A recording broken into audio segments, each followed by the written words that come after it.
Tata steel का जो management है वो बहुत ज्यादा बुलिश है उनको उनके बिजनेस को लेके। उसके पीछे के 4 रीजंस उन्होंने वैसे लिस्ट डाउन किए हैं, तो उन रीजंस को हम डिस्कस करेंगे, वो क्या रीजंस है और हमारा उस पे क्या ओपिनियन है उसके बारे में भी हम यहाँ पे बात करने वाले हैं आप लोगों के साथ। तो आइए वीडियो को शुरू करते हैं। 4 वो रीजंस जिसको लेके टाटा स्टील बहुत ज्यादा कमिटेड लग रहा है from the growth point of view, और स्टॉक प्राइस भी हमें वही बता रही है कि इन्वेस्टर्स को भी जो टाटा स्टील बोल रहा है वो सब सही लग रहा है। तो वो क्या 4 रीजंस है, उसमें से पहला रीजन, मतलब वो 4 रीजंस मैंने नोट डाउन किए हैं और उसका डिस्कशन भी मैं आप लोगों के साथ करने वाला हूं।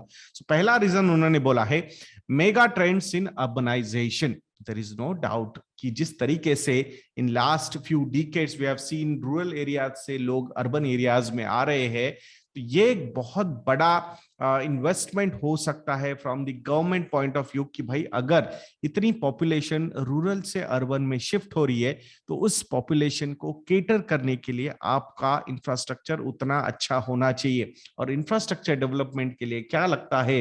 इंफ्रास्ट्रक्चर डेवलपमेंट के लिए लगता है steel.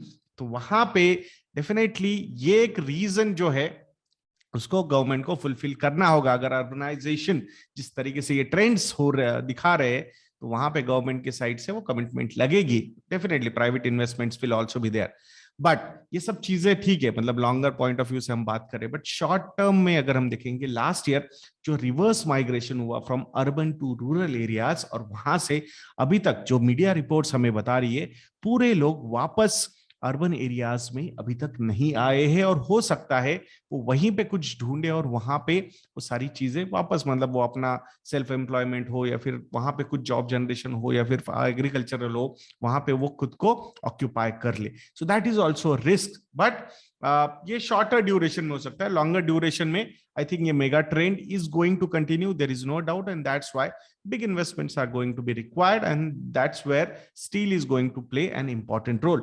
The second reason which they have told is a shifting of economic powers from west to east. There is no doubt again, जिस तरीके का इकोनॉमिक ग्रोथ हम देख रहे हैं इन एशिया में या फिर eastern part of the world में, तो वहां पे कंपेयर टू वेस्ट अगर आप जीडीपी के ग्रोथ रेट्स भी देखोगे तो आपको इमीडिएटली समझ में आ जाएगा।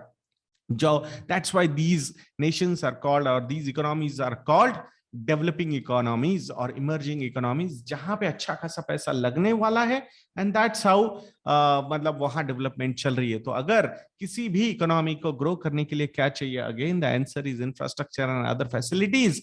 तो उसमें फिर से एक बार स्टील का इंपॉर्टेंस बहुत ज्यादा है, and that's why specifically companies like Tata steel जो इंडियन मार्केट को इतना जबरदस्त तरीके से केटर करते हैं, डोमेस्टिक कंजम्पशन ही काफी अच्छा हो सकता है। तो I think this is one of the big players जो जिस पे फोकस होना चाहिए। तो ये एक रीजन जो है, definitely it is going to continue for some more time, there is no doubt. और जैसे बातें की है, जैसे वर्ल्ड इकोनॉमिक फोरम हो या फिर बड़े बड़े रिसर्च हाउसेस, उन्होंने बोला भी है कि by 2050 I think India and China first and India at the number 2 position could be the economic powers of the world. So उस हिसाब से अगर आपको बनना है तो अच्छा खासा इंफ्रास्ट्रक्चर डेवलपमेंट आपको करना ही होगा, और वहां पे steel is going to play an important role. The third reason is demographic change. हम हमेशा ये बातें सुनते हैं जब भी पॉलिटिकल रैलीज होती है, इंडिया का जो डेमोग्राफिक डिविडेंड है वो काफी अच्छा है। 65% जो जनता है इंडिया की वो 35 के एज के नीचे की है, और ये जो जनता है बहुत ज्यादा एस्पिरेशनल जनता है। और ये aspirations are not only about consumption, consuming product consuming, it's all about facilities also, and good facilities में इंफ्रास्ट्रक्चर भी उतना ही इंपॉर्टेंस रखता है। एंड दैट्स व्हाई यहाँ पे भी ये जो डेमोग्राफिक चेंज है या फिर डेमोग्राफिक डिविडेंड है towards these countries, emerging economies, is going to play an important role, and that's why I think Tata Steel is looking little more positive. The last reason which they have mentioned is climate change. तो climate change में जिस तरीके का approach companies की तरफ से लिया जा रहा है फॉर डिकार्बनाइजेशन हो या फिर टेक्नोलॉजी हो, तो वहां पे भी जो बहुत सारी पुरानी चीजें हैं जो चेंज करनी पड़ेगी। और उन सारी चीजों को, मतलब एग्जांपल के तौर पे अगर हम ऑटोमोबाइल की बात करते हैं, तो जैसे ये न्यू एमिशन नॉर्म्स वगैरह आ रहे हैं, वहां पे आपको अगर पुरानी गाड़ियां निकालनी है तो एक अच्छा खासा रिक्वायरमेंट जो है वो स्टील सेक्टर से आ सकता है। सो that is also one of the reasons why Tata steel is feeling so confident. अब ये सारी चीजें हमने देखी, तो भाई ये चीजें पहले नहीं थी क्या जो अभी आई है? नहीं, ऐसा तो नहीं है, पहले भी ये चीजें थी।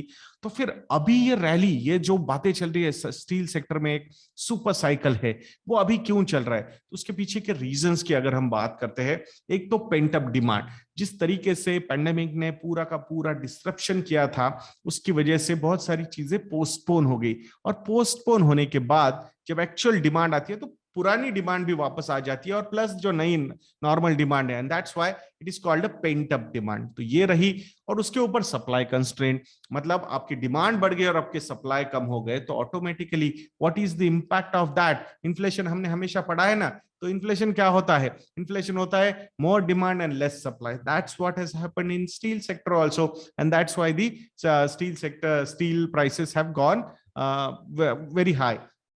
अब ये क्या ट्रेंड है? क्या ये चेंज नहीं होने वाला है क्या? I think things will be normal once the pent up demand normalizes. उसके बाद क्या होगा? उसके बाद सप्लाई भी नॉर्मल हो जाएगा, and then the prices can come down.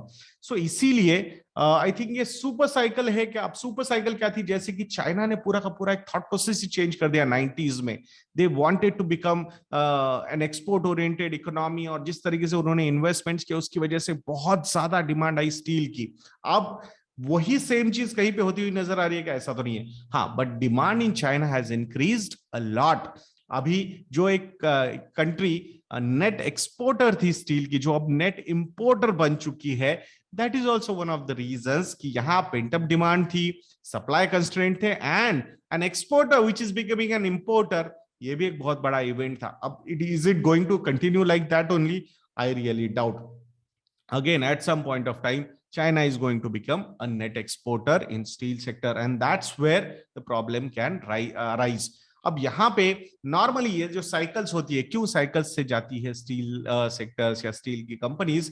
जब ये अच्छी चीजें हो जाती है तो they over commit the capital. That's what can happen in coming days. तो यहाँ पे जब कैपिटल की, मतलब दे प्लान अ लॉट। अभी जैसे कि भाई डिकेड्स लॉन्ग जर्नी रहेगी, सुपर साइकिल रहेगी, that's what we are hearing currently. So अब ये चीजें सही में इंप्लीमेंट होगी क्या?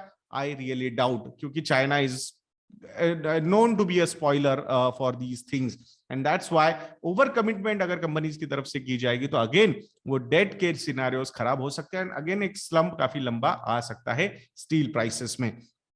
सो ये सारी चीजें हमने समझना है। सो स्टील सेक्टर में किसने इन्वेस्टमेंट करना चाहिए? जिसको स्टील सेक्टर बहुत अच्छी तरीके से ये डायनामिक्स समझ में आते हैं, ये demand supply and this cycles. If नहीं समझ में आते, I think it's better to avoid this particular sector, because अगर आप गलत जाओगे तो काफी लंबे समय के लिए गलत जा सकते हो। सो ये समझ के ही आप लोगों ने इन्वेस्टमेंट्स करने चाहिए। If you are investing through mutual funds, तो हो सकता है कि फंड मैनेजर्स और एनालिस्ट जो है वो काफी अच्छी पोजीशन में रह के इस चीज को एनालाइज कर सकते हैं, अपॉर्चुनिटी का फायदा भी वो एलोकेशन लेके उठा सकते हैं। So I think until unless you know, you understand these things, it's better to avoid. और बाकी if you people feel that we are doing a good job, तो आप हमारी वेबसाइट investindia.in को विजिट करके, और एक कमोडिटी है गोल्ड, GOLD, ये प्रोमो कोड यूज कर सकते हो। व्हाई? बिकॉज जो ओलंपिक्स में, एथलेटिक्स में फर्स्ट टाइम हमने गोल्ड प्राइज, गोल्ड मेडल जीता है, वही मोमेंट चेरिश करने के लिए हमने प्रोमो कोड लॉन्च किया है गोल्ड, GOLD। 50% का डिस्काउंट 3 साल के मॉडल पोर्टफोलियो के सब्सक्रिप्शन पे आपको मिलेगा।